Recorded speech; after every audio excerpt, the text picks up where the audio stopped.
Assalamualaikum warahmatullahi wabarakatuh. Jumpa lagi dengan saya Andi Matalata. Pada kesempatan kali ini, saya akan membahas terkait pajak UMKM. Sebelum kita membahas bagaimana cara menghitung dan membayar pajak UMKM, kita simak terlebih dahulu aturan tarif pajak terhadap UMKM. Dalam Peraturan Pemerintah Nomor 46 Tahun 2013, sebagaimana dirubah terakhir dengan Peraturan Pemerintah Nomor 23 Tahun 2018, dijelaskan dalam Pasal 3 dan Pasal 5.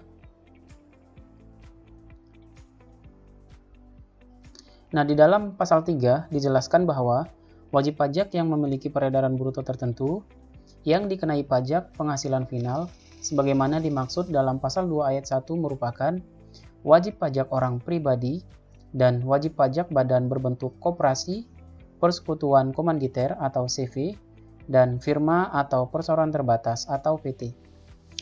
Mereka yang menerima atau memperoleh penghasilan dengan peredaran bruto tidak melebihi 4.800.000.000 dalam 1 tahun pajak.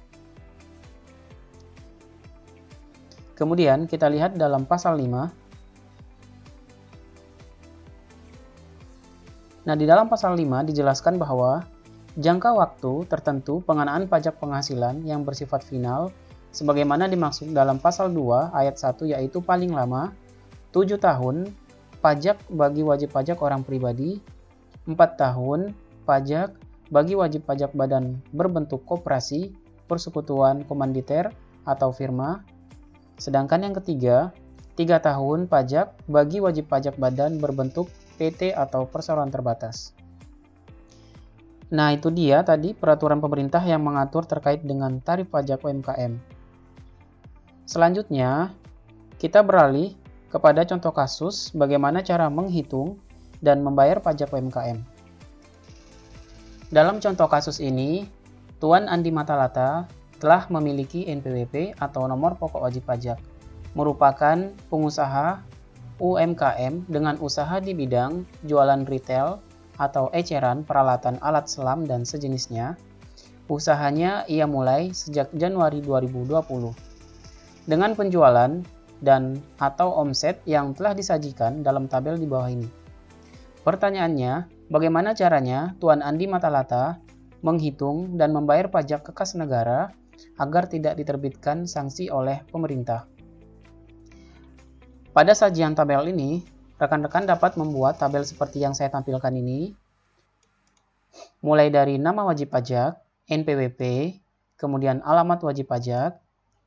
Di sini dimulai dari bulan Januari hingga Desember, dan alamat wajib pajak, dan di sini ada peredaran bruto atau penjualan atau omset, dimulai dari bulan Januari hingga Desember.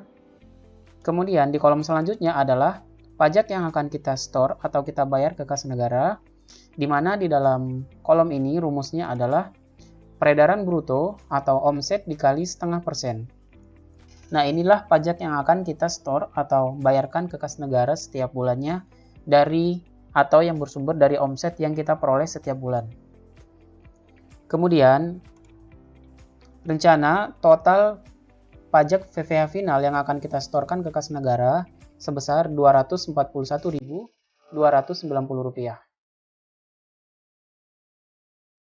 Selanjutnya, rekan-rekan nanti dapat tanda tangan di sini dengan dibubuhi stempel perusahaan.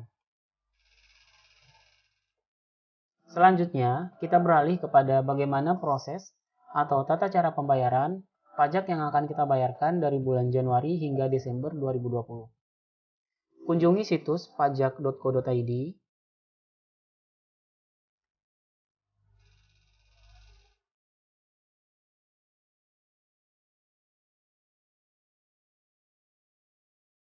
Kemudian, di pojok paling kanan, klik login.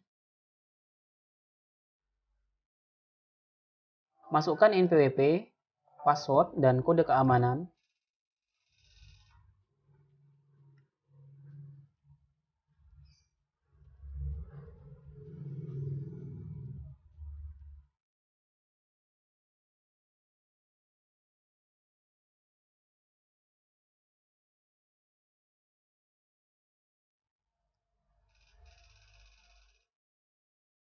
silahkan klik login. Rekan-rekan semua akan diarahkan pada dashboard berikutnya, di mana di sini ada dashboard profil, bayar, lapor, dan layanan. Klik pada menu bayar di sini. Kemudian klik pada menu iBilling. Pada bagian ini, teman-teman atau rekan-rekan semua pilih pada jenis pajak, PPh final yang ini 41128. Kemudian pilih jenis setoran. Kemudian rekan-rekan pilih 420 final UMKM bayar sendiri. Kemudian pilih bulan Januari dan tahun pajak 2020.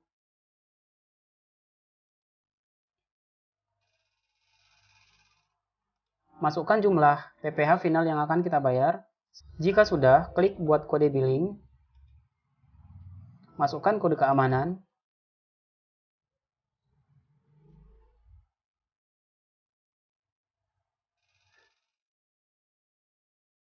Kemudian klik cetak di sini bagian bawah. ID billing akan terdownload secara otomatis.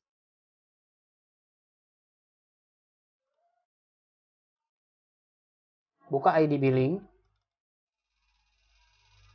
Nah, ini adalah ID billing yang akan kita proses atau kita bayarkan ke kas negara melalui bank-bank terdekat. Rekan-rekan semua bisa melakukan proses pembayaran melalui kantor pos. Semoga video tutorial yang sangat singkat ini dapat membantu teman-teman semua. Jika video ini bermanfaat, jangan lupa untuk komen, like, dan subscribe juga channel ini. Dan aktifkan juga tombol loncengnya di bawah ini, agar teman-teman tidak ketinggalan info penting lainnya dari saya. Sekian dan terima kasih.